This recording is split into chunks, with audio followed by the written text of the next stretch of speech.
নমস্কাৰ সাধাৰ ছাৰ বাইদেউসকল বহুদিনৰ মূৰত আপোনালোকক পুনৰ মোৰ ইউটিউব চেনেল নলিনীকান্ত ডেকালৈ স্বাগতম জনাইছোঁ। আজিৰ ভিডিঅ'টোৰ জৰিয়তে ইতিমধ্যে সমাপ্ত হৈ যোৱা TARL teaching at the right লেভেলৰ বিষয়ে কিছু কথা ক'বৰ কাৰণে চেষ্টা কৰিম। আমি শিক্ষক শিক্ষয়িত্ৰীসকলে বিদ্যালয়ত গৈ কি কৰিব লাগিব আৰু একেবাৰে প্ৰথমতে আমি কি কৰিব লাগিব সেই কথাটো ভিডিঅ'টোৰ জৰিয়তে আলোচনা কৰিবৰ কাৰণে চেষ্টা কৰিম। ইতিমধ্যে দুটা পৰ্যায়ত আমাৰ TARL teaching at the right লেভেলৰ যি প্ৰশিক্ষণ সমগ্ৰ অসমতে সমাপন হৈছে আৰু তাৰ পৰৱৰ্তী পৰ্যায়ত তৃতীয় চতুৰ্থ আৰু পঞ্চম শ্ৰেণীত পঢ়ুৱা ছাৰ বাইদেউসকলে যিসকলে ইতিমধ্যে TARLৰ ট্ৰেইনিং ল'লে তেওঁলোকে কি কৰিব লাগিব নিজ নিজ বিদ্যালয়ত গৈ 3 মাহৰ এক বিশেষ কাৰ্যসূচী ৰূপায়ণ কৰিব লাগিব। এতিয়া তেওঁলোকে এই TARLৰ বাবে 3 মাহৰ যি বিশেষ কাৰ্যসূচী কেতিয়া ৰূপায়ণ কৰিব আৰু TARL ৰূপায়ণ কৰিবলৈ যাওঁতে আমাৰ যি দৈনিক ৰুটিন এই ৰুটিনৰ ওপৰত কিবা প্ৰভাৱ পৰিব নেকি সেই বিষয়ে ভিডিঅ'টোৰ জৰিয়তে আলোচনা কৰিবৰ কাৰণে চেষ্টা কৰিম। এনেকুৱা ধৰণৰ ভিডিঅ'সমূহ পাই থাকিবৰ কাৰণে আপোনালোকে আমাৰ ইউটিউব চেনেল নলিনীকান্ত ডেকা সাবস্ক্ৰাইব কৰিব পাৰে। আমাৰ ফেসবুক পেজ নলিনীকান্ত ডেকা পেজ ফলো কৰিব পাৰে। লগতে আমাৰ হোৱাটছআপ চেনেলত জইন হ'ব পাৰে। মই ইউটিউব চেনেল ফেসবুক পেজ আৰু হোৱাটছআপ চেনেলৰ লিংক ভিডিঅ'ৰ ডেসক্ৰিপশ্যনত দিছো, তাত গৈ ক্লিক কৰি আপোনালোকে জইন হৈ ল'ব বুলি আশা কৰিলো। ছাৰ বাইদেউসকল TARL মানে হৈছে টিচিং এট দ্য ৰাইট লেভেলৰ লেভেল। ইয়াৰ জৰিয়তে তৃতীয় চতুৰ্থ আৰু পঞ্চম শ্ৰেণীত পঢ়ি থকা ছাত্ৰ ছাত্ৰীসকলৰ টিচিং লেভেলটো বাছি উলিয়াবৰ কাৰণে চেষ্টা কৰা হৈছে আৰু তাৰ পৰৱৰ্তী সময়ত তেওঁলোকে কোনটো লেভেলত আছে সেই মতে তেখেতসকলক শিক্ষা দিবৰ কাৰণে সিদ্ধান্ত গ্ৰহণ কৰা হৈছে। আমি যদি তেওঁলোকৰ লেভেলটো বুজি নাপাওঁ তেতিয়াহ'লে আমি যদি তেওঁলোকক ক্লাছৰুমত ক্লাছ দি থাকোঁ তেতিয়াহ'লে তেওঁলোকে আমি দিয়া কথাখিনি বুজি নাপাব, টেক্সট বুকত যিখিনি দিয়া কথা আছে সেইখিনি বুজি নাপাব। গতিকে টিচিং এট দ্য ৰাইট লেভেলৰ জৰিয়তে ছাত্ৰ ছাত্ৰীসকলক 5টা গ্ৰুপত ভাগ কৰি লোৱা হ'ব। এয়া লেংগুৱেজৰ কাৰণে পৃথক গ্ৰুপ হ'ব আৰু আমাৰ নিউমাৰেচিৰ কাৰণে সাংখ্যিকতাৰ কাৰণে পৃথক গ্ৰুপ হ'ব। এই গ্ৰুপ কেইটাৰ ভাগ কৰি লোৱাৰ পিছত তেওঁলোকক গ্ৰুপ অনুসাৰে কেনেকুৱা ধৰণৰ কথা শিকাব লাগে সেইখিনি শিকোৱা হ'ব। টিচিং এট দি ৰাইট লেভেলৰ মেইন অবজেক্টিভটো হৈছে যদি এটা ক্লাছত ধৰা হ'ল পঞ্চম শ্ৰেণীৰ এটা ক্লাছত 10জন ছাত্ৰ ছাত্ৰী আছে, 10জন ছাত্ৰ ছাত্ৰীৰ 6জন ছাত্ৰ ছাত্ৰীয়ে ভালদৰে পাৰে সম্পূৰ্ণ পাৰে যিখিনি পঞ্চম শ্ৰেণীত তেওঁলোকে যিখিনি শিক্ষণ ফলাফল অৰ্জন কৰিব লাগে সেইখিনি অৰ্জন কৰিছে, কিন্তু 4জন ছাত্ৰ ছাত্ৰীয়ে সেই শিক্ষণ ফলাফলখিনি অৰ্জন কৰিব পৰা নাই। তেতিয়া আমাৰ লছটো কি হৈ আছে যেতিয়া আমি তেওঁলোকক পাঠদান দিম, আমাৰ যি দৈনিক ৰুটিন মতে পাঠদান দিম, আমাৰ যি কাৰিকুলাম আছে কাৰিকুলাম মতে পাঠদান দিম, তেতিয়া তেওঁলোকে কি কৰিব 6জন ছাত্ৰ ছাত্ৰীয়ে শিকিব আৰু আগবাঢ়ি যাব, 4জন ছাত্ৰ ছাত্ৰীয়ে শিকিব নোৱাৰিব। তাৰ কাৰণে কি কৰা হৈছে 3 মাহত এনেকুৱা ধৰণৰ ছাত্ৰ ছাত্ৰীসকলক বিচাৰি উলিয়াই তেওঁলোকক কিছু পাৰা কৰিবৰ কাৰণে সিদ্ধান্ত গ্ৰহণ কৰা হৈছে। এতিয়ালৈকে যিমানবিলাক ট্ৰেইনিং হৈছে এই সকলোবিলাক ট্ৰেইনিঙতকৈ TARL teaching at the right লেভেলৰ ট্ৰেইনিংটো কিছু পৃথক আৰু প্ৰথম ফাউণ্ডেশ্যনৰ সহযোগত এই যি ব্যৱস্থাটো সমগ্ৰ শিক্ষাৰ জৰিয়তে হৈ আছে। এতিয়া কথা হ'ল আমি শিক্ষকসকলে কি কৰিব লাগিব। ইতিমধ্যে যিহেতু আপোনালোকে 4 দিনীয়া প্ৰশিক্ষণ পালে, আপোনালোকৰ হাতত ইতিমধ্যে মডুলখন আহিছে। এইখন হৈছে TARLৰ বিশেষ মডুলখন, teaching at the right level বা সঠিক স্তৰত শিক্ষা তাৰ যিখন মডুল এই মডুলখন পাইছে। এই মডুলখনত পোৱাৰ পিছত আপোনালোকে ট্ৰেইনিঙৰ পিছত এটা কথা ইতিমধ্যে গম পালে যে কি আপোনালোকে বিদ্যালয়ত প্ৰতিদিনে 3 মাহলৈকে কি কৰিব লাগিব লেংগুৱেজৰ 1 ঘণ্টা বিশেষ ক্লাছ কৰিব লাগিব আৰু সাংখ্যিকতাৰ 1 ঘণ্টা বিশেষ ক্লাছ কৰিব লাগিব। এতিয়া যদি এই লেংগুৱেজৰ 1 ঘণ্টা ক্লাছ কৰিব লাগে, সাংখ্যিকতাৰ 1 ঘণ্টা ক্লাছ কৰিব লাগে, তেতিয়াহ'লে আমাৰ দৈনিক যি পাঠদান কি হ'ব, যেহেতু আমাৰ LP স্কুলত 4টা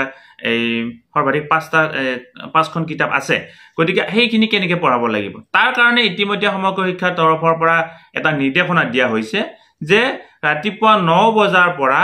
আমাৰ 12:10 আমাৰ নিয়মিত পাঠদান চলিব আৰু জিৰণিৰ পিছত 2 ঘণ্টা টিচিং এট দ্য ৰাইট লেভেলৰ পাঠদান চলিব অৰ্থাৎ আমাৰ 12:45 মিনিটত যেহেতু জিৰণি শেষ হয় তাৰ পিছৰ পৰা 12:45 মিনিটৰ পৰা 1:45 মিনিট 1:45 মিনিটৰ পৰা 2:45 মিনিটলৈকে আপোনালোকে কি কৰিব লাগিব সাংখ্যিকতাৰ 1 ঘণ্টা আৰু আপোনালোকে এই আমাৰ ভাষাৰ 1 ঘণ্টা ক্লাছ কৰিব লাগিব ল্যাঙ্গুৱেজৰ 1 ঘণ্টা ক্লাছ কৰিব লাগিব এটা 1 ঘণ্টাটো কেনেকুৱা ধৰণে ভাগ কৰা হৈছে এই বিষয়ে আপোনালোকে ইতিমধ্যে ট্ৰেইনিংত পাইছে তথাপি আমি পৰৱৰ্তী পৰ্যায়ৰ ভিডিঅত আমি এই কথাখিনি আলোচনা কৰিম ইতিমধ্যে টাইমিংৰ কথাখিনি আপোনালোকে গম পালে এতিয়া ট্ৰেইনিং লোৱাৰ পিছত বিদ্যালয়লৈকে যোৱাৰ পিছত আপোনালোকৰ প্ৰথম কামটো কি হ'ব ট্ৰেইনিং যেতিয়া লোৱাৰ পিছত বিদ্যালয়লৈকে যোৱাৰ পিছত আপোনালোকৰ প্ৰথম কামটো হ'ব তৃতীয় চতুৰ্থ আৰু পঞ্চম শ্ৰেণীৰ ছাত্ৰ ছাত্ৰীসকলৰ মাজত এটি মূল্যায়ন অনুষ্ঠিত কৰা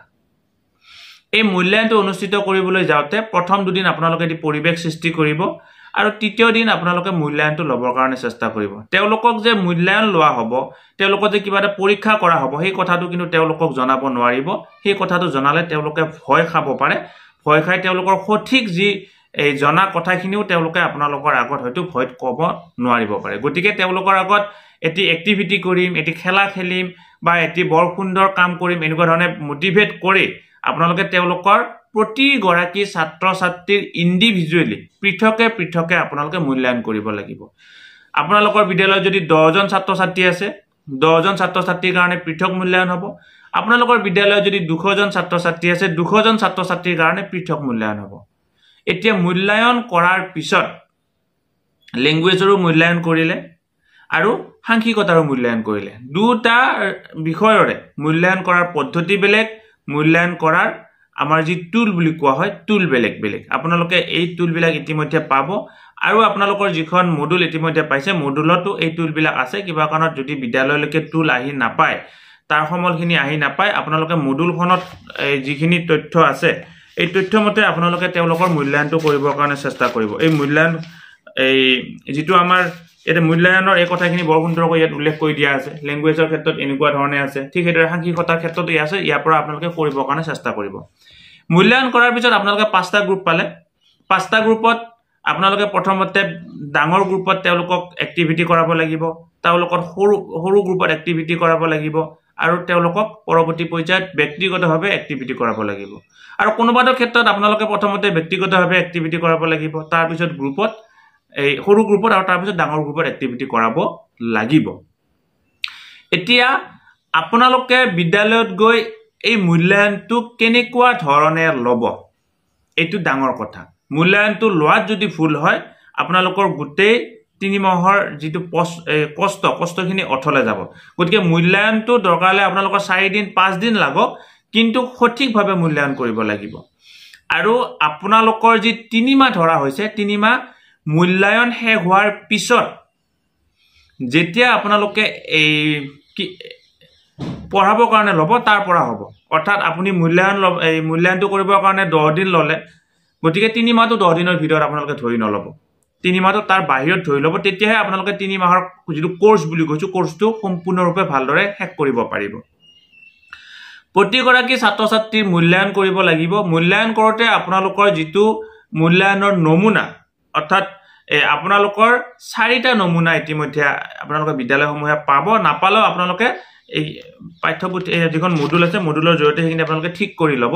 4টা নমুনা পাব আৰু ইতিমধ্যে নিশ্চয় ট্ৰেইনিংত আপোনালোকক সেই মডুলাৰ এই নমুনাৰ আৰ্হি ইতিমধ্যে গ্ৰুপৰ জৰিয়তে আপোনালোকক শ্বেয়াৰ কৰা হৈছে এই যে 4টা নমুনা আছে 4টা নমুনাৰ ভিতৰত আপোনালোকে কি কৰিব লাগিব